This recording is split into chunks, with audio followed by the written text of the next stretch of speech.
Tay! Tay, tulong! Joaquin, ano nangyari? Sino yan? Bakit basang-basa ang damit niya? Hindi ko po siya kilala, Tay. Natagpuan ko po siya sa ilog na palutang-lutang. Akala ko nga po patay na eh. Buti na lang. Nung kunin ko siya at dalhin ko sa Pampang, may pulso pa. Ganun ba? O sige, iga mo sa papag. Tapos tawagin mo si Belen para mabihisan muna natin. Masama rin na matuyuan ng basang damit yan sa katawan. Sa ako na lamang siya titingnan at gagamutin kapag nakapagbihis na. Dalian mo na! Opo, sige po, Tay. Sandali lang po at pupuntahan ko na po si Belen. Pagkaalis ng binata ay napapailing na lumapit si Mang Berting habang nakatingin sa walang malay na babae. Maganda ito at mukhang mestisa. Alam niyang hindi ito taga roon sa kanila dahil kung sino man ang nagtataglay ng ganoong kagandahan, tiyak na magiging kilala ito sa buong baryo nila. Mahaba at itim na itim ang buhok nito at kapansin-pansin ang kaputian ng kanyang balat. Ang ipinagtataka lang ng matanda ay kung bakit tad-tad ito ng mga sugat sa katawan. May malalaki, maliliit at lahat ng yon ay sariwa pa. Ano kayang nangyari sa babaeng ito? Kawawa naman. Ilang saglit pa, narinig niya ang mga yabag ni Joaquin na bumalik. Kasama ang tiyahin niyang si Belen. Agad na lumapit ang matanda at nang makita ang kalagayan ng babae, napatakip ito sa bibig nang dahil sa gulat. Diyos ko, ano nangyari dyan? Buhay pa ba yan, Joaquin? Belen, nakita ko po siya sa ilog. Hindi ko alam kung ano nangyari. Pero kailangan po natin siyang tulungan. O siya, Belen, tulungan mo na siyang bihisan. Kailangan ko malinisan at magamot ang kanyang mga sugat bago ma-impeksyon. Baka mas lumala pa at di maagapan. Lumabas na ng silid ang dalawang lalaki. Naiwan si Aling Belen sa loob. Doon lamang parang naramdaman ni Joaquin ang panghihina dahil sa awa habang iniisip ang hirap na dinanas ng kanilang bisita. Lalo pat panay ang daldal ng kanyang tiya mula sa loob ng silid at sinasabing napakaraming sugat sa katawan ang pasyente. Sinasabi nito na maraming latay ito, parang pinalo ng latigo. Nang matapos ang kanyang tiya Belen sa loob, ay tinawag na niya ang mag-ama. Pakiramdam ni Joaquin, ang bawat hakbang niya ay tila napakabigat. Parang may bato na nakadagan sa kanyang mga paa. Bakit po, tiya? Alam mo bang marami siyang sugat sa katawan? Sa palagay ko ay naging biktima ito ng isang karumal-dumal na krimen. Hindi natin alam, baka ginahasa o kaya naman naku po, dapat hindi mo ginawa ito, iho. Po? Aba, teka po. Hindi po akong gumawa sa kanya niyan, tiya. Hindi yun ang ibig kong sabihin. Sana ang ginawa mo nung nakita mo siya tumawag ka na sana ng barangay. Dapat ipinaalam mo sa mga otoridad ang mga ganito kasi hindi mo alam, baka madamay ka pa. Hindi naman po siguro, tiya. Natarantalan po talaga ako kanina kasi nga po nalaman kong buhay pa kaya dinala ko agad dito sa bahay para magamot po ni Itay. Maganda nga ang hangarin mo. Pero alam mo naman ang isip ng mga tao, di ba? Hindi ko sinasabing masama ang tumulong. Ayoko lang na baka dahil sa pagtulong mo, ikaw naman ang mapahamak. Salamat po sa paalala, tiya. Hayaan niyo po, tatandaan ko po yan sa mga susunod na pagkakataon. O siya. Tignan mo. Kawawa naman siya, ano?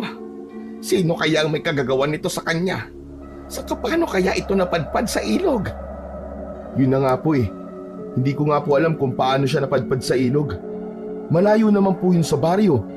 Imposible namang maanod siya ron wala namang malakas na ulan. Hindi rin po mataas ang tubig.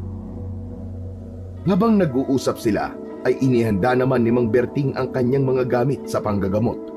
Napansin ni Joaquin na tila nanginginig ang katawan ng babae.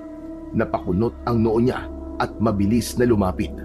Sinalat niya ang noo ng babae at agad niyang naramdaman ang mainit na temperatura nito. Tay, may lagnat po siya. Masyadong mainit ang katawan niya. Sandali na lang at makukumpleto ko na mga kailangan ko. Joaquin, ang mabuti pa kumuha ka na ng palangganitang may maligamgam na tubig. Sige po, Chang. Saglit lang po. Bago makaalis si Joaquin, ay nakita niyang mabilis din na kumilos ang kanyang tiya upang kumuha ng malinis na tela sa kanyang kabinet. Samantalang ang kanyang ama naman, nang matapos maihanda ang mga halamang gamot, ay lumapit na rin upang simulan ang panggagamot nito. Agad na nakabalik si Joaquin sa kwarto at nakita niyang iniligay na ng kanyang ama ang palad sa noo ng babae at nakumpirma na nilalagnat nga ito. Napapailing ang matandang albularyo. Sinabi nito sa anak na kailangan maagapan agad ang karamdaman nito. Mabilis nitong hinalo ang halamang gamot na mabisa para pababain ang lagnat at pinainom sa dalaga. Nang makasigurong nainom na ang gamot, nagsimula siyang gamutin ang mga sugat nito. Isa-isa niyang nilinis ang mga sugat gamit ang mga halamang may antiseptikong katangian at tinapalan ng dinikdik na dahon na kilala sa mabilis na pagpapagaling ng sugat. Wala pa ring malay ang dalaga. Is na siya sa ngayon. Hayaan na lang muna nating makatulog siya para makapagpahinga ang kanyang katawan at mabilis na makabawi ng kanyang lakas. O siya, aalis na ako kuya. Aasikasuhin ko pa ang mga pamangkin mo. Kung may kailangan kayo ay tawagin niyo lamang ako sa bahay ha. Heto nga pala mga ekstrang damit para sa kanya. Salamat sa tulong mo, Belen. Walang anuman kuya. Pero pakiusap, pagsabihan mo itong alak mo. Delikado tong ginawa niyang to. Hindi lahat ng pagtulong ay maganda. Minsan, naghahatid ito ng kamalasan at kapahamakan sa iba. Oo nga makulit din talaga. Palagi ko naman pinagsasabihan kaso talagang nagmana yata sa akin ng kabataan ko. Sinabi ko nang sa'yo nagmana ang anak mo. Ay nako. O siya Joaquin, yung mga payo ko sa'yo ha. Palagi mong isaisip yon. Nagkakaintindihan ba tayo? Opo, tiya. O siya, sige. Ako din. Kailangan ko na magpahinga. Medyo nakakaramdam na ako ng pagod dahil sa dami ng mga nagpapagamot maghapon. Sige ho, tay. Magpahinga na po kayo. Ako na po ang bahala dito. Masabi ko lang, no. Napapansin ko kasi na marami sa mga naging pasyente natin ngayong araw ay karamihan babae at puro dalaga pa. Ano kaya ang nangyayari sa baryo natin? Oo nga po Daming nasisiraan ng ulo. Hindi ko po maisip kung bakit ganun. Ay nako. Siya, sige na ho tay. Magpahinga na po kayo. Tatawagin ko na lang po kayo kapag may kailangan ako. O siya, bantayan mo siya maigi ha. Kung gusto mo dito ka na lamang sa sala matulog para mas madali mo mabantayan ang babae niyan. Nang gabing yon, mahimbing na nakatulog si Joaquin. Gayon din ang ama niyang si Mang Berting. Pareho silang pagod. Si Joaquin mula sa mga mabibigat na gawain sa bukid at si Mang Berting naman ay sa pag-aalaga at panggagamot sa mga tao sa kanilang nayon. Kinabukasan ay maagang nagising ang matandang albularyo upang mag-asikaso. Saka naman dumating ang kanyang kapatid na si Belen at ito na ang nagluto ng kanilang agahan. Dahil nga matagal nang wala ang asawa ng matandang albularyo, ay ang kapatid na nito ang nag-aasikaso ng mga kakainin nilang mag-ama. Bukod kasi sa maaga minsan ang mga pasyente ni Mang Berting, ay may trabaho pa si Joaquin, kaya naman masyado ng gahol ang mga ito sa oras. Sakto namang pagkagising ni Joaquin ay nakahanda na ang mga pagkain sa lamesa. Ngunit nanatili lamang siya sa sala at hindi pa magawang bumangon. Napansin niyang may kinausap ang kanyang tiya. Sandali siyang pumikit ng bahagya at nakiramdam muna sa paligid. Ang nakita ng kanyang tiyay ay ang dalaga na lumabas ng kanyang silid. Nang silipin ito ni Joaquin, ay napansin niyang bagamat daan-daan pa rin itong kumikilos at mukhang nangihina pa. Ngunit bumalik na sa dating kulay nito ang kanyang muka. Hindi natuyo at namumutla ang labi tulad kagabi. Ay magandang umaga sa iyo, iha. Mabuti't gising ka na pala.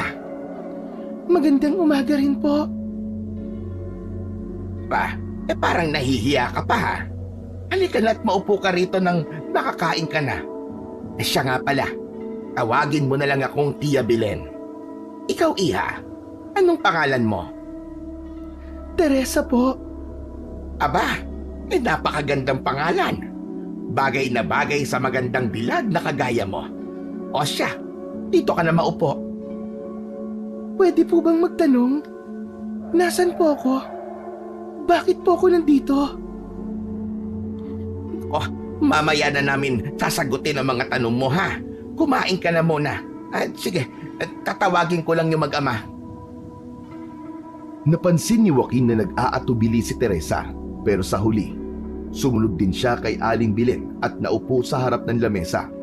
Tahimik lang si Joaquin habang pinagmamasdan siya. Sinubukang basahin ang bawat kilos at ekspresyon ng dalaga. Hoy, binata! Gumising ka na at gising na yung bisita niyo. Abay, nakakahiya sa magandang dalaga. Ilang saglit pa, bumangon na rin si Joaquin. Pagbangon niya, napatigil siya nang makita si Teresa, ang dalagang sinagip niya kahapon na nakaupo sa hapag at nakangiti. Saglit silang nagkatitigan ni Teresa. Nahihiya at tila ba natutunaw sa kanyang upuan. Habang si Joaquin naman ay tila hindi pa rin makapaniwala. Nagising na ang babae. Buhay, ligtas at maayos na ang kalagayan. Gising ka na pala. Kumusta na ang pakiramdam mo? Ayos lang. Anong pangalan mo? Ako si Teresa. Teresa? Bagay sa iyo ang pangalan mo. Mabuti na lang at nakarecover ka na. Alalang-alala kami kagabi sa iyo eh. Lalo na't hindi namin alam kung ano ba talaga nangyari sa iyo. Maraming salamat sa tulong nyo. Kung hindi dahil sa inyo, ewan ko kung ano nang nangyari sa akin. Naku, wala yun. Mas mahalaga na ligtas ka na ngayon. Pero kung okay lang, pwede mo bang ikwento kung ano nangyari sa'yo? Baka sakaling matulungan ka pa namin. Hindi ko talaga maalala ang lahat. Basta, bigla na lang akong nakaramdam na may humahabol sa akin. Mga taong di ko kilala. Takot na takot ako kaya tumakbo ko ng tumakbo hanggang sa napadpad ako malapit sa ilog. Sige. Huwag ka mag-alala. Huwag mong pilitin kung hindi mo pa kayang ikwento ang lahat. Ang importante sa ngayon, ligtas ka na. Nandito lang kami ni Tia Belen at ni Tatay para sa'yo. Hay, kumain na muna kayo. Mamaya na ang kwentuhan. Mas importante na malamnan ang tiyan para gumana ang utak. Nagkaroon ng saglit na katahimikan. Kumuha si Teresa ng pagkain, samantalang si Joaquin ay tahimik lang na nag-iisip kung ano pa ang maaari niyang maitulong sa dalaga. Madaming tumatakbo sa kanyang isip pero hindi niya masabi. Sa gitna ng katahimikan, biglang pumasok si Mang Berting sa kusina. Bitbit ang isang lalagyan ng mais na patuka para sa mga manok. Isinabit niya ito sa isang kawit bago naghugas kamay at umupo sa harap ng mesa. Napansin ni Belen ang kakaibang pananahimik ni Mang Berting. Mabigat din ang itsura nito ni hindi man lang nagawang batiin si Teresa na nakaupo sa kanilang harapan. O kuya, ano tahimik ka? May problema ba? Patay na ang 5 sa mga alaga kong manok. Ha? Abay bakit? Nagkasakit ba? Wala naman po sakit ang mga alaga namin, Tia. Masigla naman sila kahapon. Wala naman talaga silang sakit eh. Pero parang nilapa na mabangis na hayop ang mga alaga ko. Ho? Nilapa na mabangis na hayop? Abay, paano mo naman nasabi yun, kuya? Halos wala na natira eh. Puro balahibo na lang, ulo, paa. Yun na lang ang naiwan sa mga manok ko. May ilang gutay-gutay pa na laman loob ang nagkalat sa lupa. Teka, paano naman po nangyari yun, Tay? Grabe naman po. Oo nga. Abay, sayang naman. Ang lalaki na sana ng manok mo, kuya. Sulit na yung gawing tinola. Tay, hindi po kaya Ay nako, tumigil ka Joaquin dyan sa iniisip mo ha. Hindi na tinuloy ni Joaquin ang kanyang sasabihin dahil sa nakitang takot at pagkabahala sa mukha ng kanyang tiya. Bagkus ay naibaling na lang niya sa dalaga. Napansin niyang di pa nito inuumpisahan ng kanyang pagkain at parang kay lalim ng iniisip. Nilalaro-laro lang nito ang kutsara at tinidor. Napansin na rin siya ni Chabilen. Ineng, may problema ba? Bakit hindi ka pa kumakain? Ayaw mo ba ang mga inihanda ko? Siguro anak mayaman ka, no? Po? Hindi po. Medyo naiilang lang po ako sa pinag-uusapan po ninyo. Nako pasensya ka na iha ha. Ganito lang talaga kami. Lahat ng bagay na sanay na kaming pag-usapan at di kami namimili ng lugar. Ganun ho ba? O siya, mamaya na lang kasi tayo mag-usap-usap at nang makakain itong bisita natin. Gising ka na pala. Hindi kita kagad napansin. Pasensya na. Magandang umaga po sa inyo. Magandang araw din sa'yo, Iha. Pasensya ka na. Problemado ako sa mga nangyari sa alaga ko eh. Nakakapanghinayang lang kasi. Wala pong problema. Ayos na ayos lang po. Ituloy niyo lang po yung pinag-uusapan ninyo. Yun nga, hindi maganda ang kutob ko sa nangyaring to. Sana'y hindi ito senyales ng mas malala pang problema. Hindi naman po siguro, Itay. Biglang napatingin si Joaquin sa dalaga nang sumubo ito ng pagkain. Inaasahan na ng binata na magugustuhan nito ang inihandang pagkain nito, pero kabaligtaran ang nangyari. Napatingin ang tatlo sa kanya nang makita siyang tumayo ng mabilis at tumungo sa labas ng kusina. Nakaramdam ito ng panghihina at panghihilab ng tiyan, kaya't hindi niya na mapigilan ang pagduduwal. Dali-daling sinundan ni Joaquin si Teresa. Bit-bit ang isang basong tubig. Pagdating niya sa labas, nakita niyang nakaluhod si Teresa sa tabi ng hardin, nagsusuka. Lumapit siya at maingat na inabot ang baso ng tubig sa kanya. Teresa, ayos ka lang ba? Oo, ayos lang ako. Medyo sumama lang yung pakiramdam ko. Pasensya na. O sige, uminom ka ng tubig. Baka makatulong to sa pakiramdam mo. Heto. Salamat. Ayaw mo ba sa pagkain? Hindi naman sa ganun. Hindi ko rin alam kung bakit eh. Bigla na lang kasing parang humapdi yung tiyan ko. Parang may gumuguhit. Nako, baka mamaya niyan may naging problema din sa tiyan mo maliban sa mga sugat mo sa katawan. Wala ka ba talagang maalala sa mga nangyari sa'yo? Hindi ko talaga alam eh. Wala talaga akong maalala. Halika na, mabuti pa igagawa kita ng gamot na pwede mong inumin. Mabisa yon. Isang inuman lang bubuti na kagad ang pakiramdam mo. Ano yun? Isang tasang gatas na may nakababad na bawang. Natigilan si Joaquin sa biglang pagtaas ng boses ni Teresa. Halos lumaki ang kanyang mga mata dahil sa pagkabigla sa inasal nito. Ilang saglit silang nagkatinginan, kapwa walang umimik. Agad namang napansin ni Teresa ang naging reaksyon ni Joaquin. Huminga siya ng malalim, pilit na pinakalma ang kanyang sarili at muling nagsalita ng mas mahinahon. Pasensya ka na. Hindi ko sinasadya. Sobrang dami lang talaga akong iniisip ngayon at inaalala. Nakita ni Joaquin ang pagsisisi sa mga mata ni Teresa, kaya't kahit nagulat siya, sinubukan niyang intindihin ito. Ayos lang, Teresa. Naiintindihan ko. Minsan talaga, mahirap kontrolin ang sarili kapag maraming iniisip at nararamdaman . Salamat Ang bait mo. Walang anuman. Tara sa loob. Mabuti pa't magpahinga ka na muna para mas maging maayos na ang pakiramdam mo. Papasok na sana silang dalawa sa bahay nang biglang matigilan si Joaquin.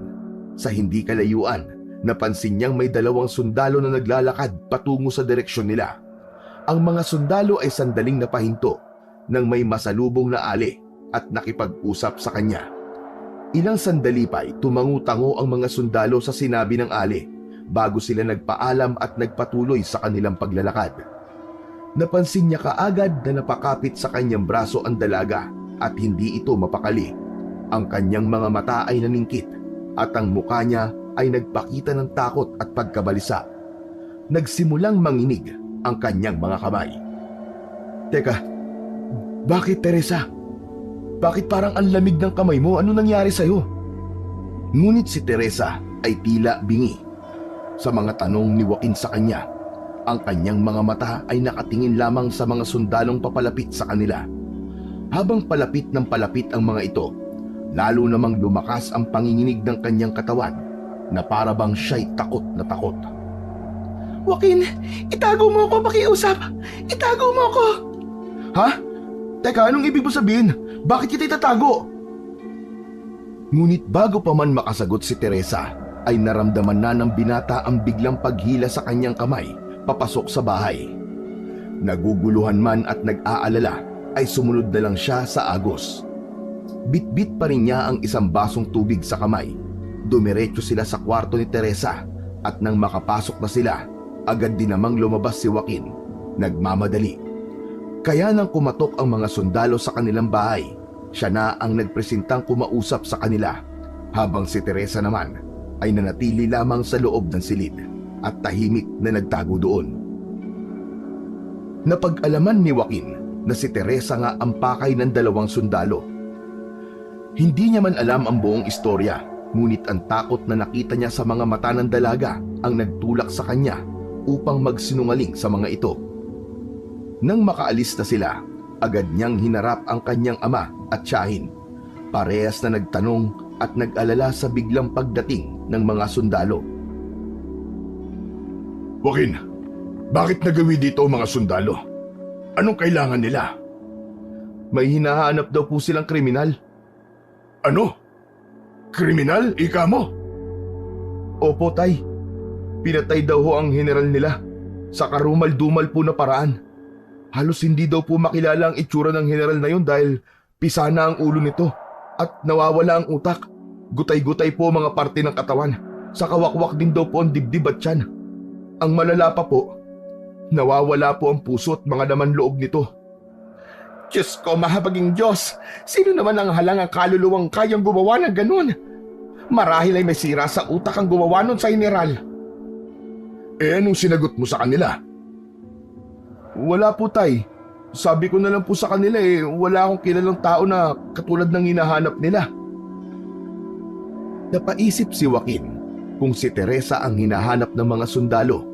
Ibig sabihin ay siya ang pinagbibintangang pumaslang sa general. Ngunit hindi niya mawari kung paano yun magagawa ng isang dalagang tila hindi makabasag ng pinggan. Kaya naman pinabulaanan niya ang mga paratang ng mga sundalong yon kay Teresa at piniling wag na lang sabihin sa kanyang ama at tiyahin na ang babaeng tinulungan nila ang pinagbibintangan ng mga sundalong yon. Wag mo muna tayong manghusga, Chang. Hindi ho natin alam ang buong istorya. Marahil po ay may kasalanan yung general at girantihan lang siya. Hindi yun malabong mangyari, gayong gahama naman talaga ang general na yun Mapang-abuso pa at walang awa sa mga mahihina. Tama ka naman dyan, anak. Subalit kailangan pa rin natin mag-ingat. Baka nga nasiraan na ng bait yung taong yun, kaya ginawa ang ganong bagay. Pambihira. Nakakatakot din lalo't hindi pa nila nahahanap ang salarin. Maya-maya ay baka bigla na lang ulit makapambiktima ang taong yun. Kawawa naman ang mga tao mapapahamak. Sa ganitong pagkakataon, talagang nababahala ako. Kawawa naman ang mga bat. Pagkatapos ng seryosong pag-uusap, nagdesisyon si Joaquin na asikasuhin ang mga gawain sa sakahan. Ngunit bago siya umalis, nilapitan niya ang kanyang tiyahin. Tia Belen, pakisamahan po muna si Teresa dito sa bahay. Kailangan ko pa po mag-asikaso sa sakahan. Ayoko siyang iwan ng mag-isa, lalo na pagkatapos ng mga nangyari kanina. Oo, Joaquin. Ako na ang bahala sa kanya. Mag-ingat ka sa labas, ha? Opo, salamat po, tiya. Kailangan ko talagang tapusin ang mga trabaho dun. Uuwi din po ako agad. Sumabay na rin si Tatay Berting na matapos magpaalam ay naglakad na rin palabas ng bahay. Tumungo ito sa kamalig upang asikasuhin ang kanyang mga pasyente na bagong dating at naghihintay. Mabilis na lumipas ang mga oras. Pagdating ng hapon, habang papalapit sa bahay si Joaquin, ay napansin niyang nakatayo sa malapit sa bintana si Teresa. Tahimik itong nakatanaw sa malawak na palayan, tila malalim ang iniisip. Ang kulay ng langit na mula sa papalubog na araw ay tumatama sa maamong muka ng dalaga. Sa paningin ng binata ay para yung isang larawang iginuhit ng isang magaling na pintor. Gandang-ganda siya sa tagpong yun, subalit nagtaka siya nang di man lang siya napansin ng dalaga, gayong kumakaway na siya dito. Parang wala sa sarili si Teresa, kaya't nilapitan niya ito ng dahan-dahan. Teresa? Ayos ka lang ba? Nagulat ang dalaga sa biglang pagsasalita ni Joaquin, ngunit agad din siyang bumalik sa realidad. Dahan-dahan siyang tumingin kay Joaquin at pilit na ngumiti. Ikaw pala, Joaquin? Oo, ayos lang ako. Naupo si Joaquin sa gilid ng bintana. Pinapanood si Teresa habang ito'y muling tumingin sa malayo. Alam niyang hindi basta-basta ang iniisip ng dalaga, kaya't minabuti niyang bigyan ito ng espasyo. Ngunit hindi ito umalis, handang makinig kung sakaling gusto nitong magsalita. Teresa, alam mo, kung gusto mong magkwento, nandito lang ako. Huwag kang mahihiya sa akin, ha? Tahimik na tumango si Teresa, ngunit nanatili siyang walang imik. Muling ibinaling ang tingin sa palayan, habang si Joaquin naman ay tahimik ding nanatili sa tabi niya. Teresa, nagmerienda ka na ba? May dala ko ritong kakanin. Nang hindi pa rin tumugon si Teresa, nagdesisyon si Joaquin na tapikin siya sa balikat, sa pag-asang makuha ang atensyon ng dalaga. Ngunit sa kanyang pagdampi, napapitlag si Teresa, para bang nagulat ito at natakot. Agad itong dumistansya sa kanya, lumayo ng ilang hakbang, at yun ay nagdulot ng pagkagulat at pag-aalala para kay Joaquin. Wag! Wag! Halata sa mukha ni Teresa ang takot at pag-aalala, at kahit gusto niyang magsalita, tila may bumabara sa kanyang lalamunan. Napansin ni Joaquin ang kalituhan at takot sa mga mata ng dalaga, at nagsimulang mag-alala na baka may mas malalim na dahilan sa kanyang naging reaksyon. Teresa, teka, natatakot ka ba sa akin? Wag kang matakot. Wala akong intensyong saktan ka. Joaquin, pasensya na. Natakot at nabigla lang ako. Hindi mo naman kasalanan. Ano bang problema? Pwede kang magsabi sa akin. Nakita niya ang pagbalatay ng takot at pag-aalangan sa mukha ng dalaga, kaya naman napabuntong hininga siya at humakbang paatras. Muling tumigil si Joaquin, nakikiramdam sa bawat salita at kilos ng dalaga. Alam niyang may malaking lihim na pilit itinatago si Teresa, at sa kabila ng kanyang pagnanais na malaman ang totoo, naisip niyang baka hindi pa ito ang tamang panahon. Walang problema, Teresa. Hindi kita pipilitin kung ayaw mo akong sagutin. Ito. Pwede na ba yung ganito kalayo? Hindi ka na ba natatakot sa akin? Tandaan mo, pwede mo akong maging isang kaibigan. Kaibigan? Oo, kaibigan. Bakit? Wala naman. Sandaling binalot ng katahimikan ang buong silid, at tila huminto ang oras. Napapaisip ang binata sa mga susunod niyang gagawin. Hindi niya alam kung paano lulutasin ang tensyon sa pagitan nilang dalawa. Ngunit habang pinagmamasdan niya ang mukha ng dalaga, ay napansin niyang kumikislap ang mga mata nito. Nang tingnan niyang mabuti ay napagtanto niya na tumutulo na ang masaganang luha mula sa mga mata ni Teresa. Teresa? Ano nangyayari? Hindi pa rin sumagot si Teresa, ngunit naramdaman ni Joaquin ang lalim ng kanyang kalungkutan. Wala siyang ideya sa mga dahilan ng mga luha ng dalaga, ngunit ramdam niya ang bigat ng mga ito. Dahan-dahan siyang lumapit. Nag-aalangang hawakan ang balikat ni Teresa, ngunit nang lumapit siya, hindi na ito umatras. Teresa, nandito lang ako. Kung kailangan mo maglabas ng sama ng loob, makikinig ako sa'yo. Para naman gumaan ang loob mo. Hindi pa rin umimik si Teresa, ngunit patuloy ang agos ng kanyang luha. Bumabagsak sa sahig na tila walang katapusan. Hinayaan na lang ni Joaquin na manatili sila sa ganoong sitwasyon. Walang salita, walang pilitan. Ang sinag ng papalubog na araw ay tuluyan ng naglaho sa likod ng bundok.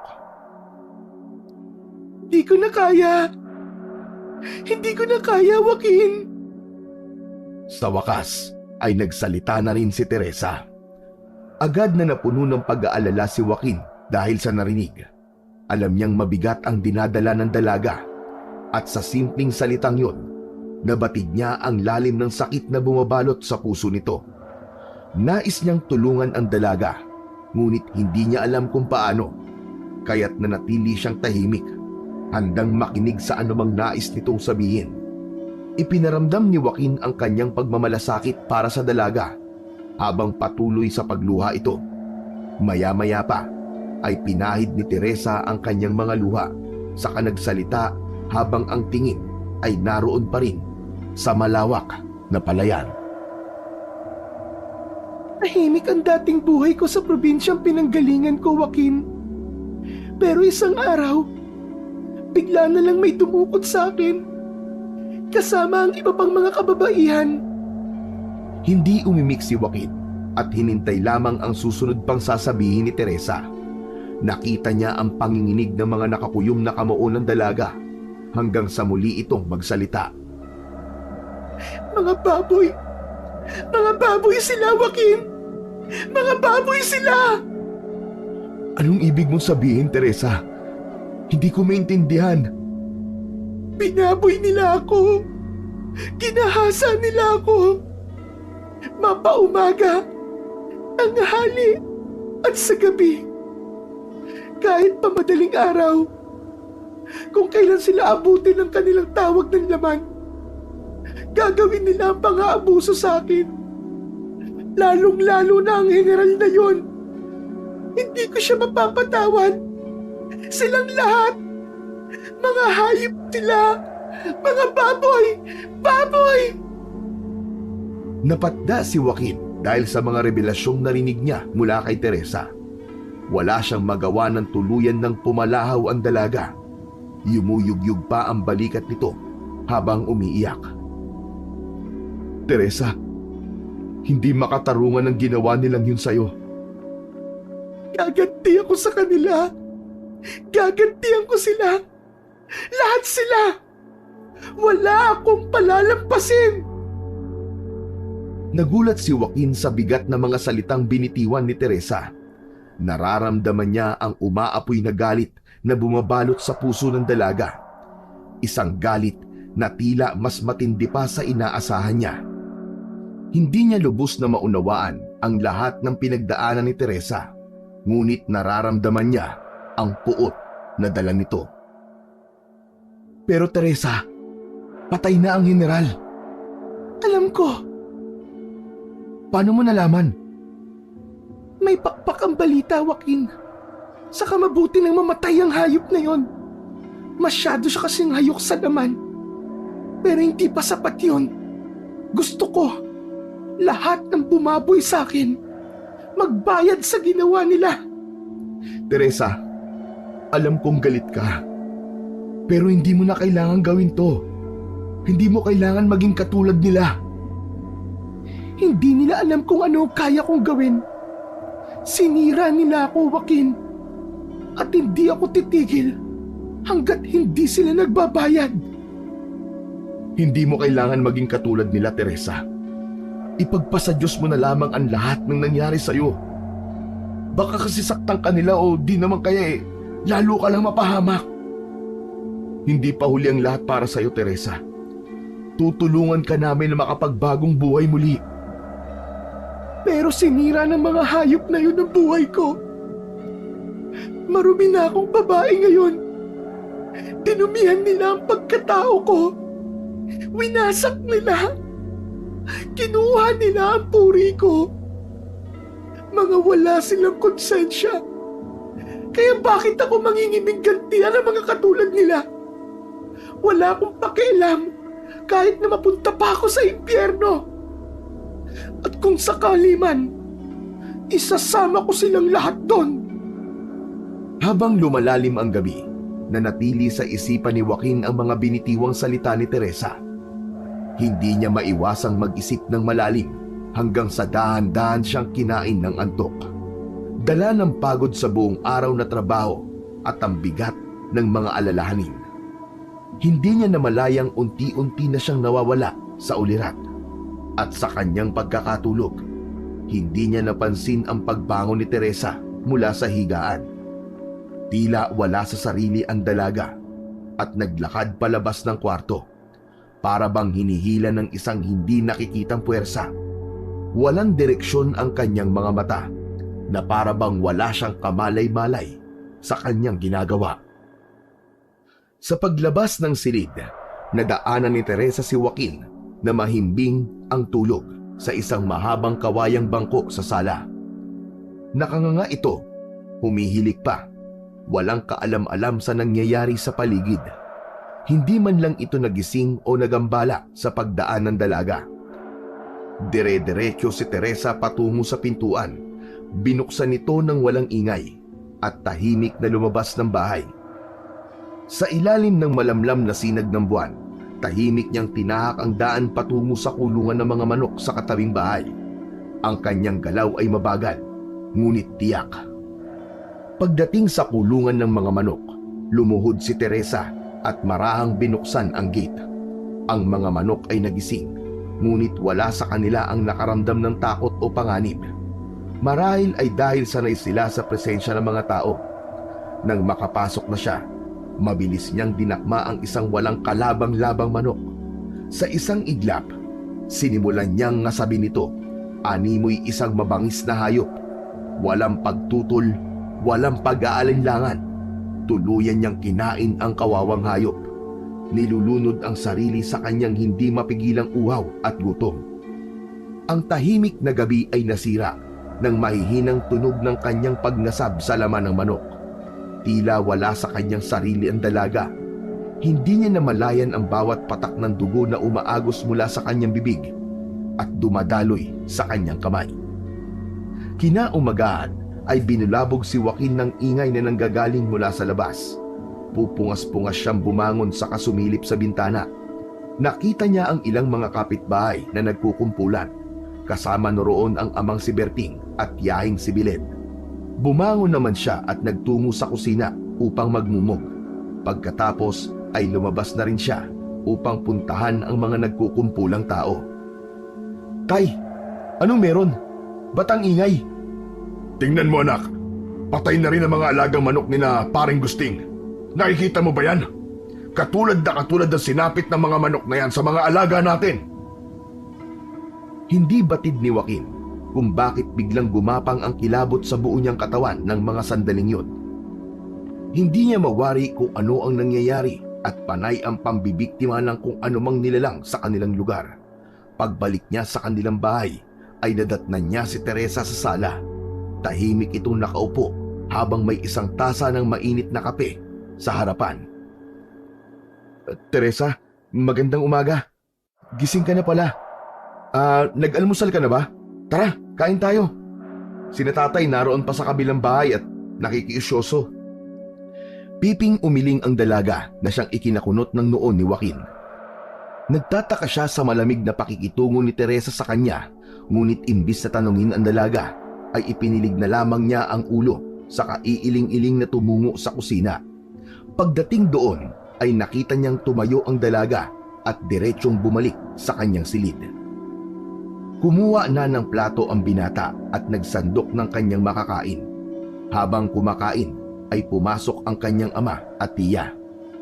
Joaquin, mamaya pagkatapos ng gawain mo sa sakahan, ay umuwi ka kagad dito sa bahay ha.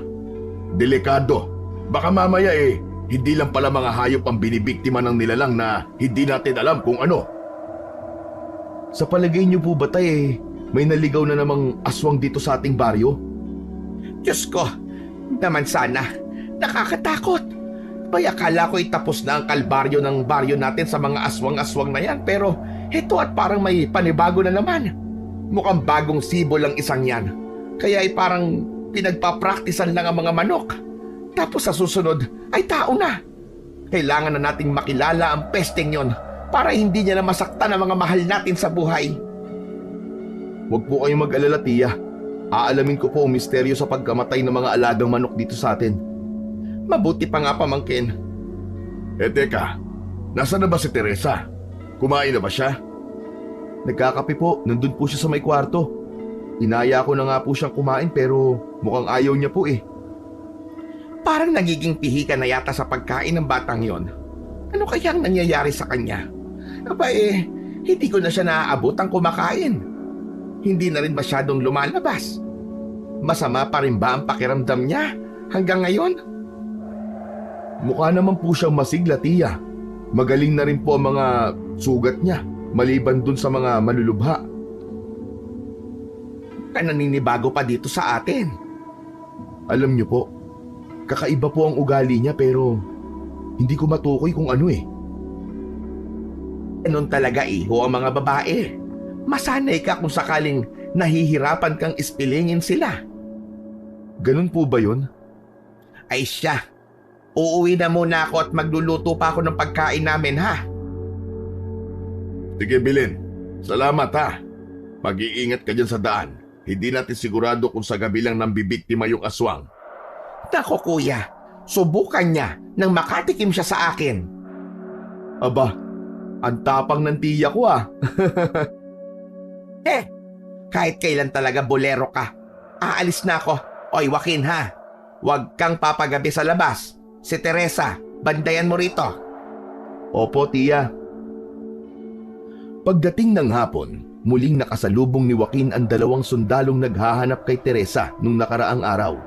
Hindi niya maiwasang kabahan nang makita ang seryosong ekspresyon ng mga ito habang papalapit sa kanya. Agad nila siyang tinanong kung nakita niya na ba ang babaeng hinahanap nila.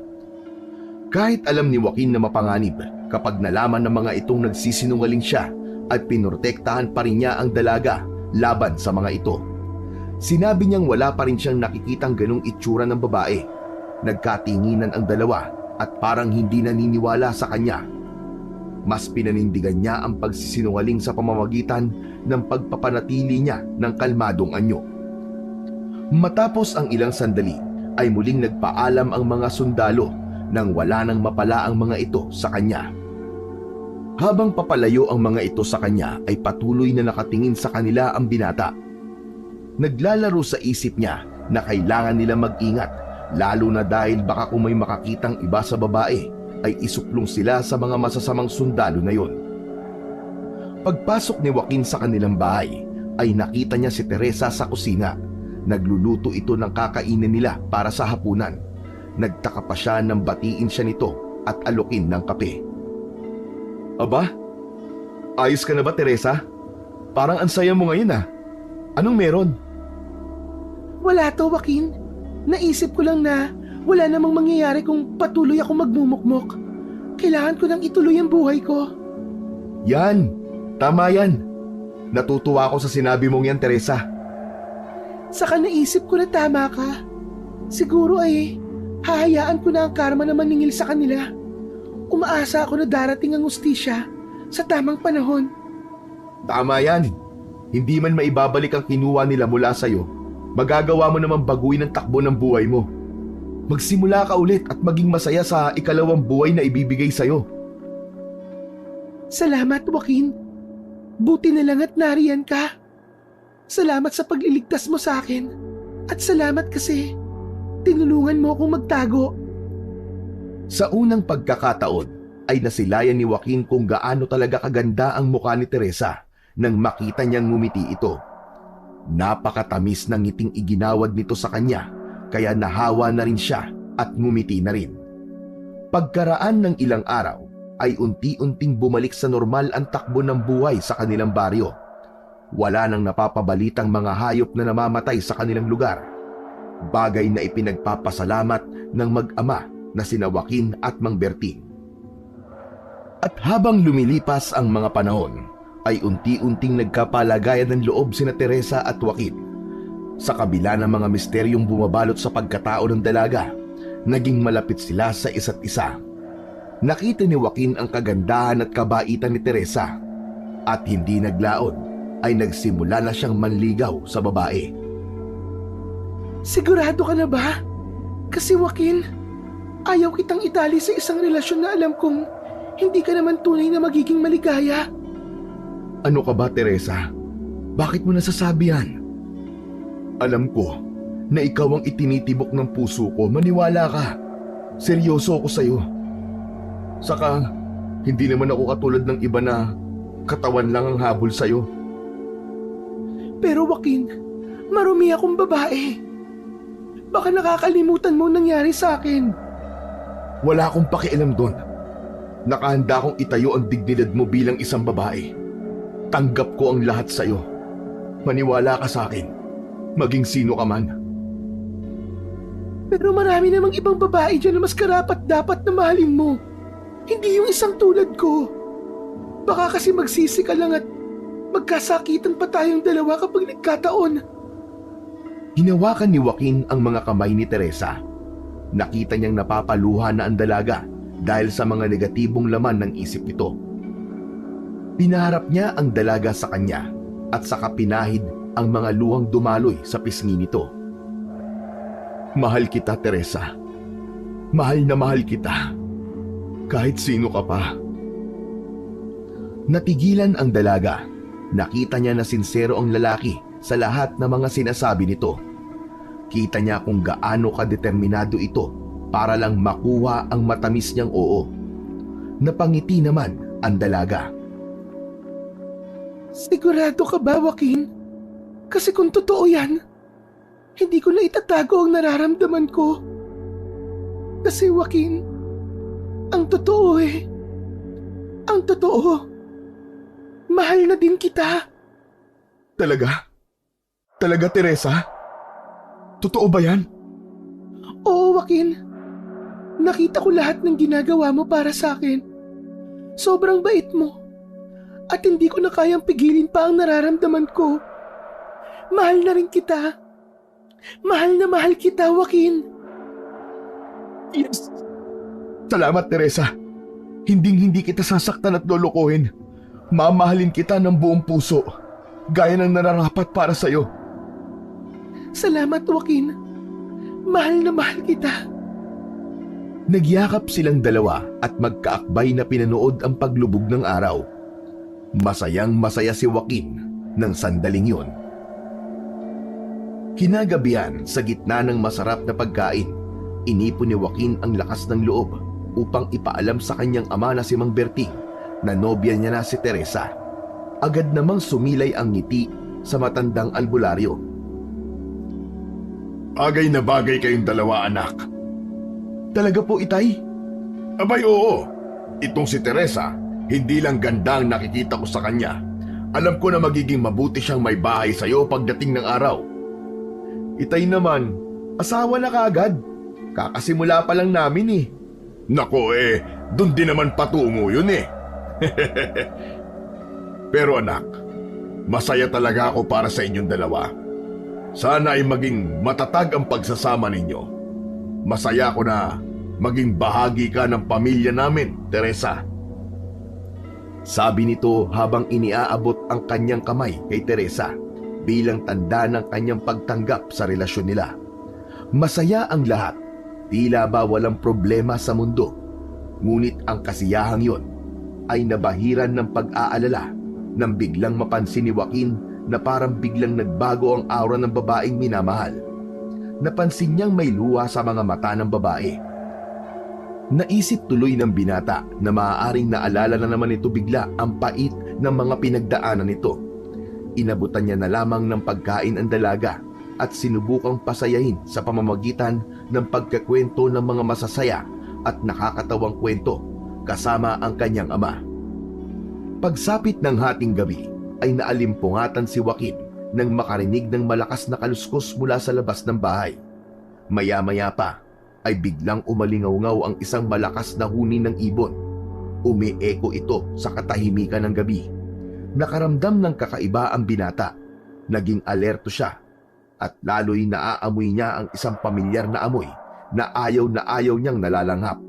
Na amoy ng isang aswang. Mabaho at umaalingasaw na parang galing sa nabubulok na laman. Kilalang kilala ni Joaquin ang amoy na yon.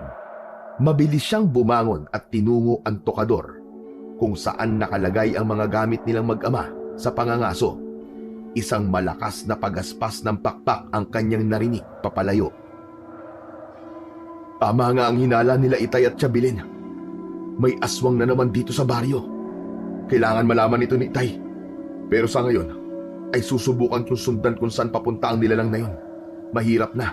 Baka mambiktima ng taong walang kamalay-malay. Sinundan ng binata ang tunog hanggang sa makarating siya sa bukid. Habang papalapit siya ay naririnig niyang tila pahina ng pahina ang tunog ng aswang. At pagkaraan ng ilang sandali ay nakita niya sa itaas ang isang nilalang na may malalaking pakpak. Paikot-ikot ito na parang may pinupuntirya na madagit. Nang tingnan niya kung saan nakatuon ang pansin ng aswang ay sa isang kalabaw na nakatali sa puno. Agad na bumaba ang nilalang na yon at pagsayad ng mga paa nito sa lupa ay nakita ni Joaquin ang kabuang anyo nito. Lalo pat nagbago ito ng anyo. Mas nagmukhang tao ito, ngunit mukha pa ring halimaw dahil sa sabog-sabog nitong buhok. Nanlilisik ang mga mata. Meron din itong mahabang pangil at may matutulis na kuko. Walang ginawa ang binata. Pinanood lang niya ang ikinikilos ng aswang. Nagtago siya sa likod ng isang malaking puno at iniiwasang makagawa ng anumang ingay upang di magambala ang aswang. Walang sinayang na pagkakataon ng aswang. Dagling sinunggaban ang walang kalaban-laban na kalabaw. Hindi ito huminto hanggang sa makuha ang lahat ng laman loob ng kawawang hayop. Lahat ng laman loob. Bawat tipak ng karne ay nilantakan nito na para bang wala ng bukas. Nang mapawi ang uhaw at gutom ng nilalang, iniwan niya ang kalabaw na halos butot balat na lamang ang natitira. Naiwang tulala ang binatang si Joaquin. Kinabukasan, narinig ng binata ang malakas na tinig ng kanyang Chabilin na humahangos. Nahulaan niya na kagad kung ano ang ipapamalita nito. Ay, Diyos ko! Diyos ko, kuya! Diyos ko! Ano tingal na hingal ka? Ano ba nangyari sa'yo? Nako, may masamang balita. Aswang bumalik na naman at may bagong ginawang pamimeste dito sa barangay natin. Ano? Bumalik na naman ang hayop na yon? Oo, kuya. Kaninang umaga, balitang-balita ang pagkamatay ng kalabaw ni Aling Dolor. Wala nang natira sa kalabaw. Butot balat na lang ang naiwan. Mukhang mas nagiging mapanganib ang aswang na yon. Hindi na sapat sa kanya ang karne ng manok, kaya naman kalabaw na ang tinira niya. Sa susunod niyan, ay baka tao na. Wag naman sana, kasi kawawa naman ang mga bata. Kawawa naman ang mga taong naghahanap buhay. Mga perwisyo talaga ang mga yan. Kung bakit naman kasi napakabenta ng lugar natin sa mga naliligaw na aswang. Tia Bilen, ang puso mo. Huminahon ka lang at baka mapano ka at atakihin ka pa sa puso. Natatakot lang talaga ako, iho. Grabe na ang ginagawang pamimerwisyo ng aswang na yan dito sa lugar natin. Mukhang kailangan na nating kumilos, Joaquin. Dating gawin. Opo, Itay. Ang mag-ama ay kilala din sa kanilang baryo bilang mga tirador ng aswang. Bata pa lamang si Joaquin noon nang una siyang may nakasagupang aswang kasama ang kanyang ama. Dati ay isang bagong aswang din ang kanilang nakalaban. Isang dayo na walang awang pumapatay ng mga bata para maipanlaman sa kanyang tiyan. Matagumpay na napaslang ng mag-ama ang aswang na yon. Sa kabuuan ay halos 3 aswang na rin ang kanilang napapatay at isa naman ang nakatakas. Ika-5 na ngayon ang aswang na pumatay sa kalabaw ng kanilang kababaryo. Bagamat sumang-ayon si Joaquin sa sinabi ng kanyang ama, ay may isang bahagi sa kanyang puso na nagsasabing parang ayaw niyang ituloy. Bigla niyang naisip ang kanyang kasintahan. Hindi niya malaman kung bakit may kakaiba siyang nararamdaman at hindi niya nagugustuhan ang bagay na yon. Kailangan kong kumilos at alamin na mag-isa kung siya nga ba yun. Pero sana hindi. Anong ibinubulong-bulong mo dyan, anak? May hinala ka na ba kung sino ang aswang? Wala po, Itay. Hindi ko pa po kilala ang aswang. Alamin mo, alam kong diyan ka magaling sa pag-iimbestiga. Sa lalong madaling panahon, alam kong mahahanap mo ang aswang. Opo, Itay. Gagawin ko po. Huwag po kayo mag-alala. Kinagabihan ay sinikap ni Joaquin na huwag matulog. Sa sala ay nakiramdam siya. Gising na gising at nag-aabang ng mga susunod na magaganap. Maya-maya pa ay nakita niyang lumabas si Teresa at patingkayad pa itong naglalakad na tila iniingatan itong makalikha ng ingay ang kanyang paglalakad. Labis ang kabang naramdaman ng binata sa pagkakataon na yon at pilit na ipinagdarasal na sana ay wag, na sana ay hindi magkatotoo ang kanyang hinala. Nang buksan ni Teresa ang pinto ay laking gulat niya nang makitang nagbago ito ng anyo at naging isang malaking ibon at lumipad ito papalayo sa kanilang bahay. Mabilis na kumilos ang binata at sinundan ang nilalang na yon. Tanging tunog at amoy lamang ang kanyang naging basihan upang masundan ang aswang. Isang orasyon ang kanyang pinakawalan sa hangin. Maya-maya pa ay bigla niyang naisip na posibleng sa kampo ng sundalo tutungo si Teresa. Mabilis siyang tumakbo upang sundan ito. Sa isip ay kailangan niyang mapigilan ang dalaga at ayaw rin niyang mapahamak itong muli sa kamay ng mga abusadong sundalo na yon. Nang malapit na siya ay napansin niyang nakadapo sa isang malaking puno ng akasya ang kanyang kasintahang naging isang malaking ibon. May tinatanaw ito at tila may pinapanood. Inakyat niya ang isang puno at doon siya nagkubli. Tanaw niya mula roon ang nagkakasiyahang mga kalalakihan. Biglang nakaramdam siya ng ngit-ngit nang makitang may pinagkakaguluhan ng mga ito na isang matandang pulubi. Labis ang pagmamakaawa ng pulubi na wag siyang saktan, subalit parang bingi ang mga ito. Duguan na ang mukha ng matanda. Puro na mga galos at pasa ang mga braso at binti nito. Saka lang siya tinigilan ng mga walang awang sundalo nang halos hindi na ito makatayo sa kanyang kinauupuan. Bago pa umalis ang isang sundalo, ay sinipa niya ng malakas ang matanda sa ulo, dahilan upang mapadaing ito at mapahiga ng tuluyan sa maalikabok na lupa. Napatingin si Joaquin sa aswang. Ngayon ay alam na niya kung gaano nga kahalang ang bituka ng mga taong yon.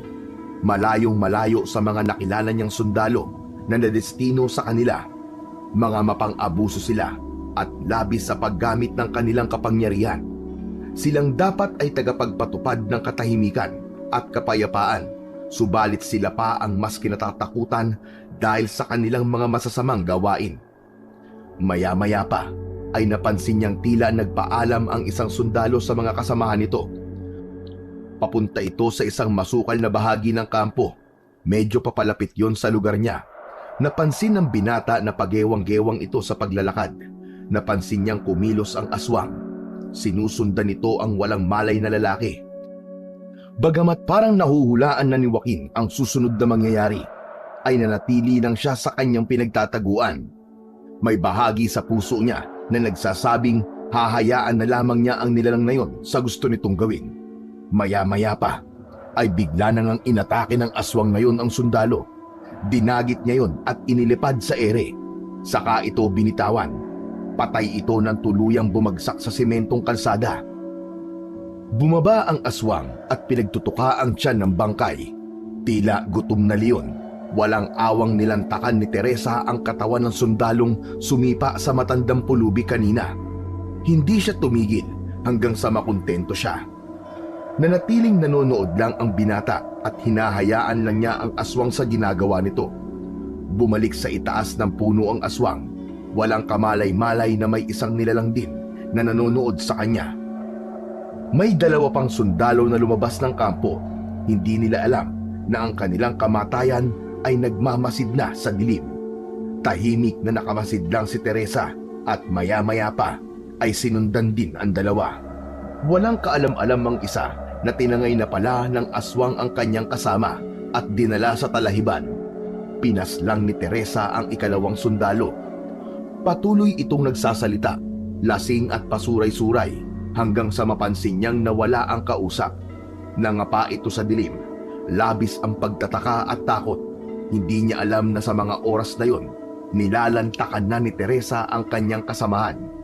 Ilang sandali pa, naramdaman niya ang pag-angat ng kanyang mga paa sa lupa. Nagsisisigaw siya dahil sa takot. Subalit lalo siyang nagimbal nang tumingala siya at nakita niya ang isang pangit at nakakatakot na nilalang na si Teresa. Nang marating nila ang talahiban, ay binitawan na siya ng aswang. Nagpagulong-gulong pa siya dahil medyo matarik ang pinagbagsakan niya. Nabangga siya sa isang bagay. Pagtingala niya ay nakita niya ang magandang mukha ni Teresa. Subalit kapansin-pansin ang likido sa mukha nito, partikular na sa bibig. Napagtanto niya na dugo yun. Teresa! Teresa! Ano nangyari sa'yo? Bakit? Ano pa nga ba sa tingin mo, Domingo? Ibig sabihin, totoo ngang ikaw ang pumaslang sa General? Sabihin na natin ganun nga. Pero kilala mo ko, Domingo. Mabait akong tao. Pero inabuso niyo ako. Akala mo ba, palalampasin ko ang lahat ng kababuyang ginawa niyo sa akin? Tinuring kitang kaibigan. Pero ano tong ginawa mo sa akin? Ipinahamak mo ko.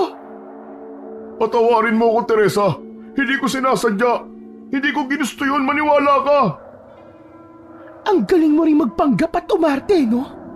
Matapos mo akong pagsamantalahan, sasabihin mong hindi mo sinasadya.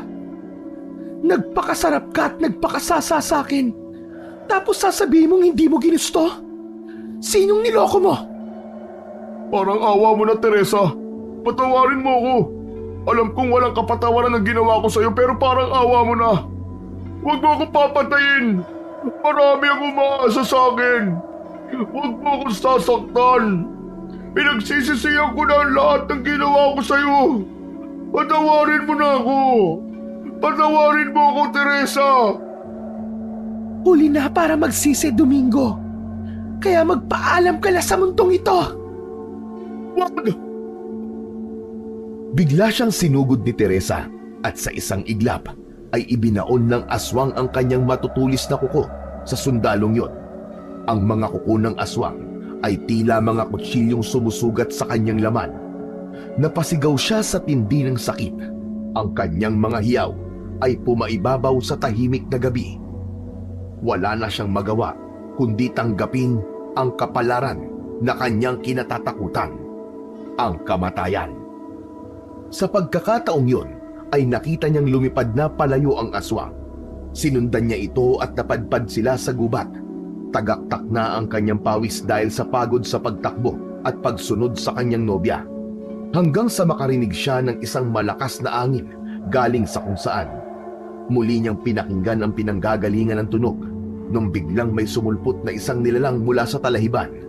Nakita niyang tumalilis papunta sa masukal na gubat ang aswang. Maingat niyang sinundan ang nilalang sa gitna ng madilim na kagubatan. Napunta sila sa lugar kung saan niya natagpuan noon ang dalaga sa ilog. Ang aswang ay nagpalit ng anyo bilang si Teresa. Bumaba ito sa ilog upang hugasan ang mga dugong lagmantsa sa kanyang makinis na balat. Teresa, gulat na napatingin sa kanya ang babae at nanginginig na napaatras. Alam ko na ang totoo. Nakita ko lahat yung ginawa mo ngayong gabi. Huwag kang lapitan, Joaquin. Huwag kang lalapit sa akin. Huwag kang matakot sa akin. Gusto ko lang na mag-usap tayo ng mabuti. Para mo ng awa. Huwag mo akong sasaktan. Hindi kita sasaktan. Sino may sabing sasaktan kita? Gusto lang kitang tanungin kung bakit inilihim mo sa akin to. Bakit hindi mo sinabi na Na ganito ko? Na isa akong aswang? Bakit? Matatanggap mo ba ako kung sakaling malaman mo ng maaga ang katotohanan? Kung ano ang pagkatao ko? Alam kong hindi mo ako matatanggap, Joaquin. Sino nga ba naman na magmamahal sa isang halimaw na katulad ko? Hindi yun ang ibig kong sabihin, Teresa. Kailanman, hindi ko inisip na hindi ka kamahal-mahal. Dahil ang totoo, nararapat kang mahalin. At sa maikling panahon na nagkasama tayo, batid ng puso ko na mabuti kang tao. Kaya nga kita nagustuhan at minahal.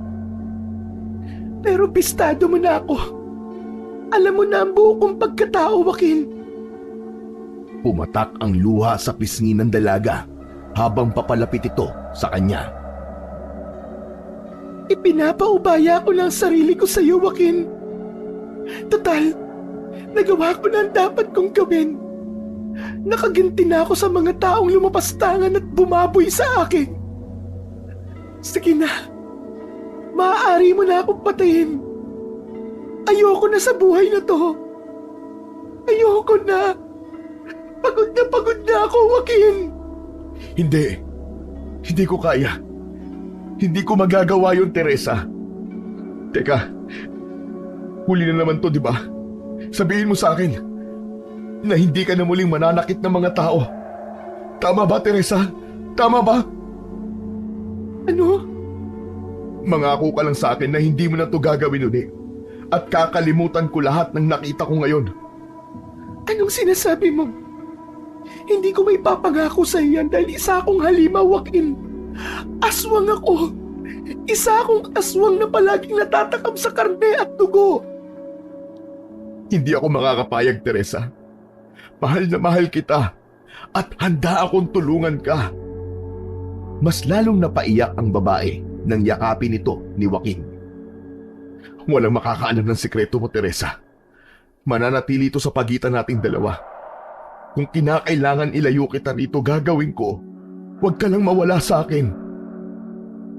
Dinala ni Joaquin si Teresa sa ilog upang linisan ang mga dugo sa katawan nito. Pagkatapos ay ipinasuot niya sa dalaga ang pang-itaas niya. Mabilis silang umalis sa lugar na yon at umuwi sa kanilang tahanan. Lingid sa kanilang kaalaman ay may isang lalaki na kababaryo nila ang nakarinig sa kanilang pag-uusap. At noon din ay ipinagbigay alam ito sa iba pa nilang kababaryo. Pagdating naman ng dalawa sa bahay ay nasa kwarto na nito ang ama at nagpapahinga na. Sinamahan ni Joaquin ang nobya sa kwarto nito at saka pinagbihis. Teresa, pwede ba akong magtanong? Marahang tumango ang dalaga habang nakatingin sa kanya ang namumugto nitong mga mata. Paano ka naging ganyan? May lahi ba kayong aswang? Wala. Regalo lang sa akin ang bagay na ito. Regalo? Teka, anong ibig mong sabihin? Isang regalo na hindi ko alam na may taglay na akong ganitong kapangyarihan. Nalinlang ako. Ang sabi ng matanda sa akin, maganda raw na maipasa niya sa akin ito upang makalaban ako sa mapang-abusong mga sundalo. Isang matanda nagbigay sa'yo niyan? Pero bakit mo tinanggap? Yung matandang yun ay pinahirapan din ng mga halangang bitukan nun. Ang sabi niya ay pagod na siya at nais na niyang magpahinga. Kaya kailangan niya lang maipasa sa akin ang mutya. Kung gano'n ay naiintindihan ko na. Hindi ko to ginusto. Hindi ko to ginusto, Joaquin. Natatakot ako sa maaari ko pang magawa. Hindi ko kontrolado ang sarili ko kapag... Hayaan mo. Tutulungan kita. Tutulungan ka ng itay na maalis ang mutya na yan. Salamat, Joaquin. Salamat. O sige, hintayin mo ako dito . Kukuha lang ako ng konting gamit natin. Doon muna tayo sa kabilang probinsya sa isang kapatid pa nila tatay. Magpapalamig na muna tayo doon. Inayos nila ang kanilang mga dadalhin sa gagawing pagtakas. Ngunit nang akmang lalabas na sila ng pinto, ay narinig naman nila ang sigawan ng mga tao. Sumilip siya sa bintana at doon nga niya nakita ang papalapit na mga tao sa bakuran nila. Naalimpungatan ang ama dahil sa ingay ng mga tao. Bumangon ito at naabutan niyang aligaga sa sala ang dalawang kasama sa bahay. Nakita niyang may hawak na bag si Joaquin. Ano nangyayari? Bakit may mga nagkakagulong tao sa labas? Saka ano yan? Bakit may bitbit kayong bag? Magtatanan kayo? Hindi ko po may papaliwanag ngayon, Itay. Kailangan namin makatakas ngayon. Hindi maganda ang kutob ko sa mga taong nariyan sa labas. O sige. Tumakas na kayo. Sa likod na kayo dumaan. At ako nang bahala dito. Pero ipaliwanag niyo sa akin to sa ibang araw, ha? Salamat po, Itay. Pupunta na lang po muna kami doon kina Tia Sonia sa kabilang probinsya. O sige. Dali, mag-iingat kayo. Maingat na dumaan sina Joaquin at Teresa sa mga madidilim na bahagi ng kanilang baryo. Iniiwasan ang mga bantay at mga taong posibleng nakamasid. Hanggang sa makarating sila sa ibaba ng bundok. Inakyat nila yon at naglakad pa hanggang sa makarating sila sa tuktok. May nakita sila doong isang kubo. Teresa, sandali lang. Malayo na tayo sa baryo. Baka pwede na tayo magpahinga muna dito. Pwede, pero hindi dapat tayo magtagal dito. Baka mahanap nila tayo dito. Oo, tama ka. Habang nagpapahinga, ay naramdaman nilang nag-uumpisang bumagsak na ang ulan. Nagpalitan sila ng tingin, parehong puno ng pag-aalala. Lumakas ang buhos ng ulan. Kinakabahan ako. Bakit kaya ganito ang nararamdaman ko? Bakit, Joaquin? Ano ba ang nararamdaman mo? Basta, parang kinakabahan ako. Parang merong hindi magandang mangyayari. Nang humina ang ulan, ay nagpasya na ang dalawa na magpatuloy na sa kanilang paglalakbay. Subalit nang biglang mapalingon ang dalaga sa ibaba, ay agad niyang napansin ang isang malaking apoy na tumutupok sa baryo. Joaquin, may sunog! Hindi! Ang lugar na yon, Teresa! Doon nakatayo ang bahay namin! Ang itay mo, Joaquin! Ang itay mo! Teka, kailangan kong bumalik. Maiwan ka na muna dito. Huwag kang aalis dito, ha? Kailangan kong masiguro na ligtas ang aking itay. Sige, maghihintay ako sa iyo, Joaquin. Mag-iingat ka. Tumakbo pababa si Joaquin. Hindi alintana ang pagod at lamig mula sa ulan. Ang tanging nasa isip niya ay ang kalagayan ng kanyang itay. Nang makarating siya sa ibaba, nakita niya ang malaking apoy na patuloy na lumalamon sa kanilang bahay. Wala ng tao sa kanilang bakuran. Hindi tulad sa bundok, ang ulan sa baryo ay mahina lang. Pero yun din ang naging dahilan upang magsiuwian ang mga malulupit na taong may gawa ng bagay na yun. Napalunok siya ng malalim. Itay, nasan ka? Itay! Itay, nasan ka? Walang sumasagot. Patuloy siyang tumakbo papunta sa kabilang bahay. Ngunit ang init ng apoy ay naging hadlang para makalapit pa siya. Sumigaw siya ng sumigaw. Umaasang may maririnig siyang tugon. Itay! Lumabas ka dyan, Itay! Itay, sumagot ka! Nang magawi siya sa likod ng bahay, ay may narinig siyang isang mahinang ungol mula sa likod ng bahay. Dali-dali siyang nagpunta doon at nakita ang kanyang tatay Berting na nakahandusay sa lupa. Duguan at hirap na hirap huminga. Agad na nilapitan niya si Mang Berting. Itay! Itay! Ano nangyari? Anong ginawa nila sa'yo? Anak, ang sabi nila, nag-aalaga daw tayo ng aswang dito sa bahay. Kaya nila ginawa ito. Hinahanap nila sa akin si Teresa. Binugbog nila ako at sinunog ang bahay natin. Nanginginig ang kamay ni Tatay Berting habang hawak ang braso ng kanyang anak. Hindi makapaniwala si Joaquin na kayang gawin yun ng kanilang mga kababaryo, gayong naging mabuti sa kanila ang kanyang ama. Marami itong nagamot at nailigtas sa kamatayan at sakit, pero ganoon ang iginanti sa kanila. Hindi niya maintindihan kung bakit at kung paano nalaman ng mga yon ang tunay na katauhan ng dalaga. Bigla niyang naisip ang naging usapan nila sa ilog. Nagkaroon siya ng suspetsa na baka doon ay may nakakita sa kanila ni Teresa. Kaya niyo po bang tumayo, Tay? Aalis na tayo dito. Kailangan kitang mailayo dito, baka bumalik sila. Ayokong lalo ka pang mapahamak. Anak, sabihin mo totoo. Totoo ba ang sinasabi nila? Totoo bang aswang si Teresa? Itay, mahabang kwento. Kailangan na muna nating makalayo dito. Hindi na kayo makakatakas, Joaquin. Sinasabi ko na nga ba? At babalik ka rito para iligtas ang tatay mo. Anong problema mo, Pedro? Ikaw ang may problema. Nasaan ang aswang? Saan mo itinago yung babae? Anong aswang ang sinasabi mo? Sa sinong babae ang hinahanap mo? Huwag ka na magbang-mahangan pa.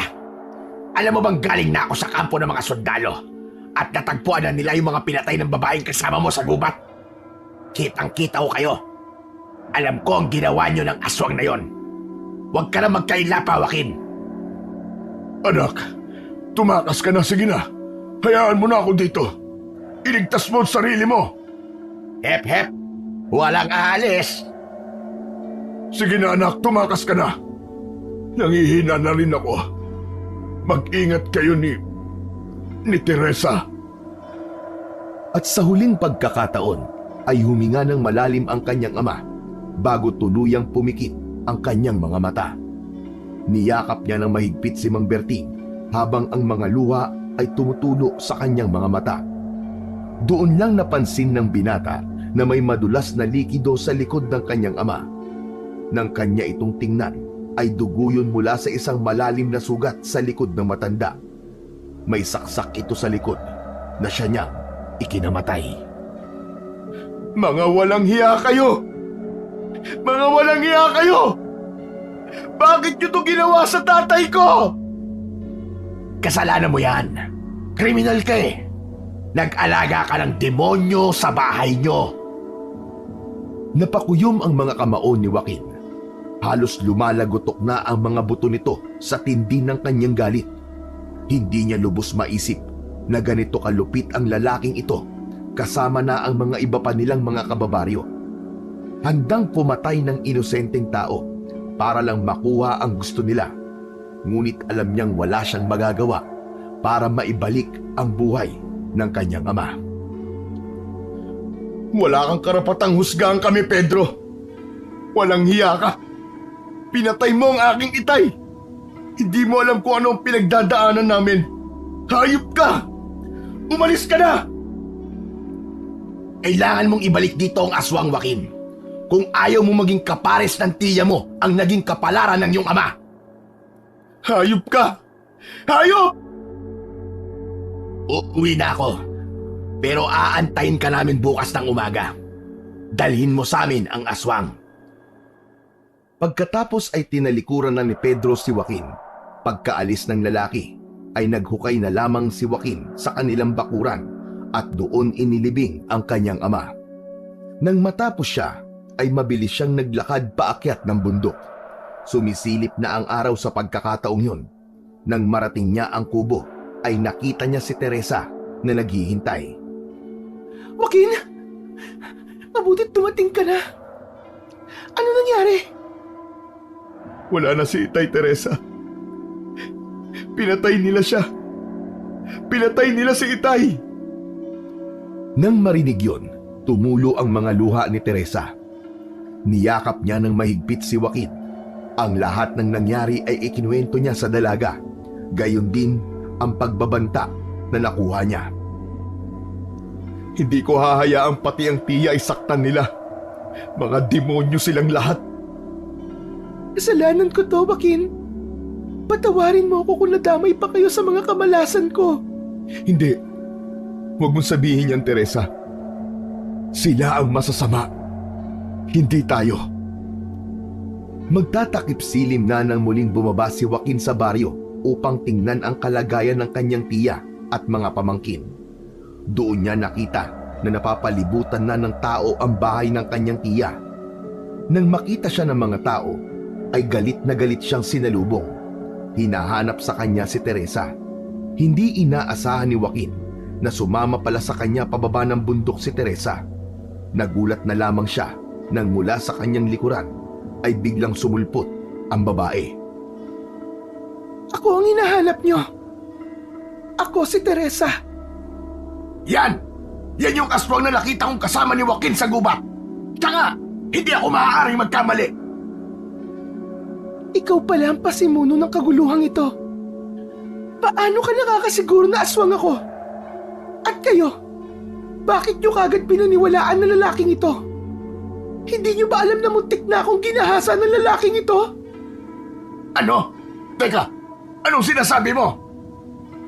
Pinagtangkaan niya akong gasain sa ilog.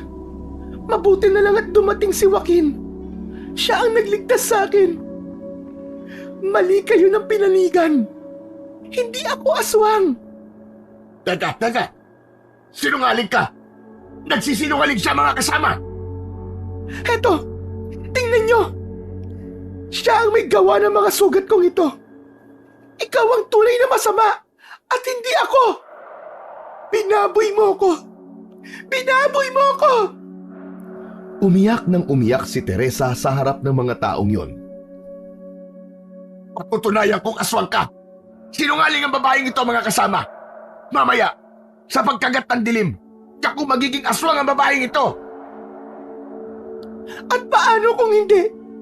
Patatahimikin niyo na ba ang mga inosenteng tao na sinasaktan niyo? Oo, pero alam kong totoo. Kaya humanda ka. Oras na ikaw ang lumabas na sinungaling, titiyakin ko sa'yo na di ka nasisikatan ng araw.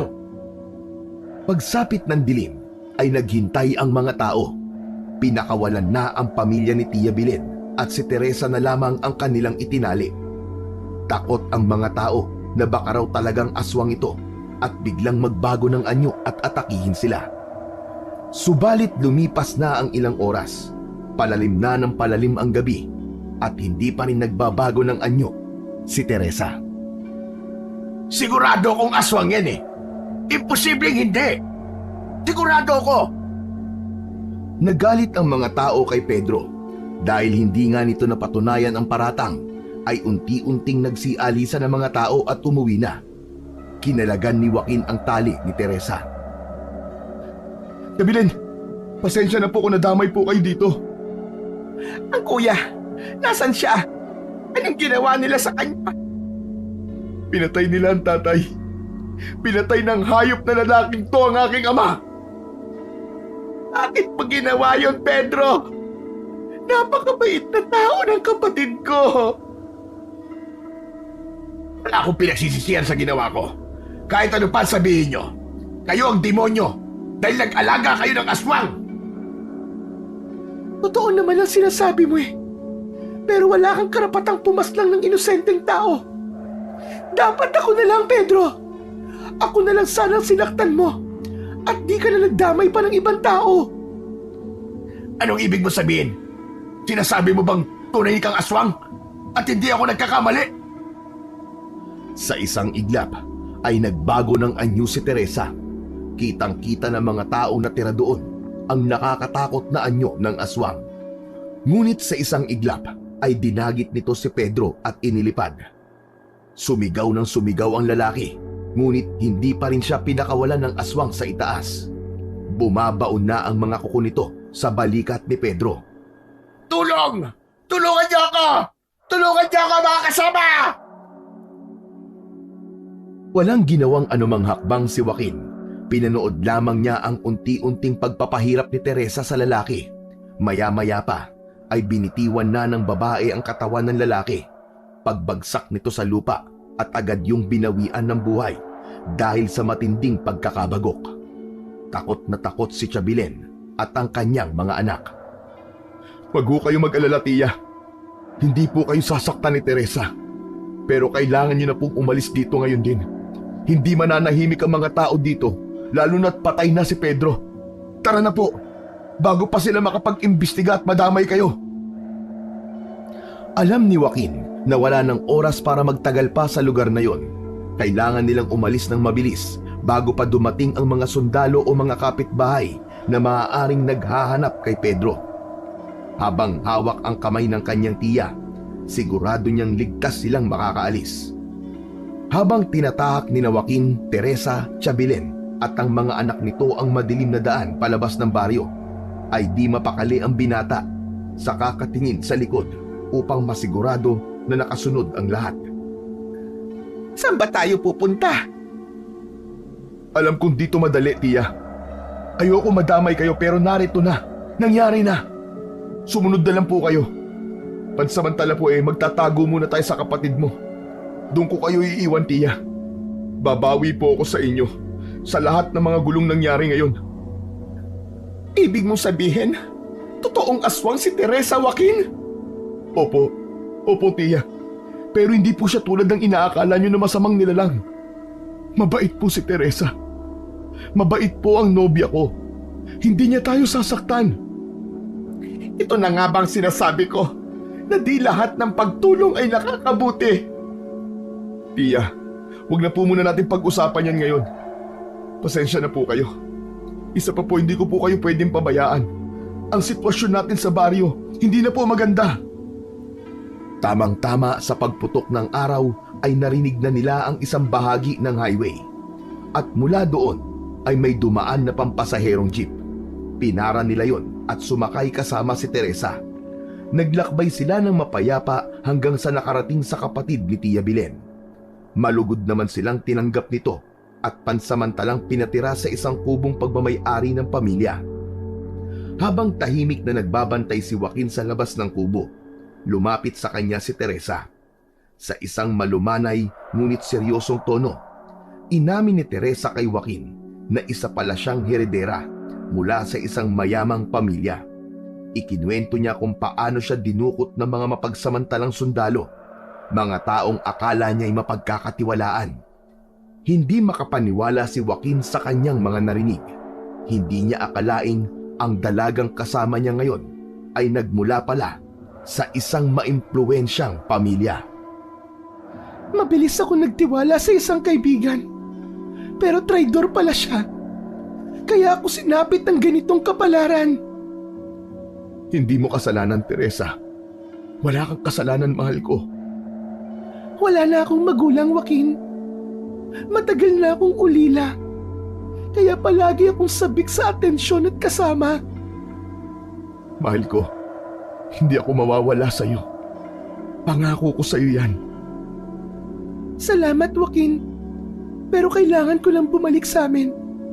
Malaking tulong ang pera ko para makapagsimula si Tia Belen. Samahan mo ko. Kunin natin ang mga pwede ko pang mapakinabangan doon. Magsimula tayo ng bagong buhay. Sa huli, si Teresa at Joaquin ay nagpasya ng talikuran ang kanilang madilim na nakaraan. Matapos nilang bumalik sa lugar ng mga magulang ni Teresa at kunin ang mga natitirang yaman, ginamit nila ito para magsimula ng bagong buhay sa malayong lugar. Kasama sina Tia Belen at ang kanyang mga anak. Bagamat hindi na natanggal sa katawan ni Teresa ang mutya ng aswang, ay pinanatili naman itong kontrolin ang kanyang pagkauhaw sa dugo at karne. Nabuhay siya na ang tanging kinakain ay mga hayop na sadya nilang inaalagaan upang kanyang gawing pagkain. At sila ay nabuhay ng payapa at tahimik sa kanilang bagong buhay na pinili.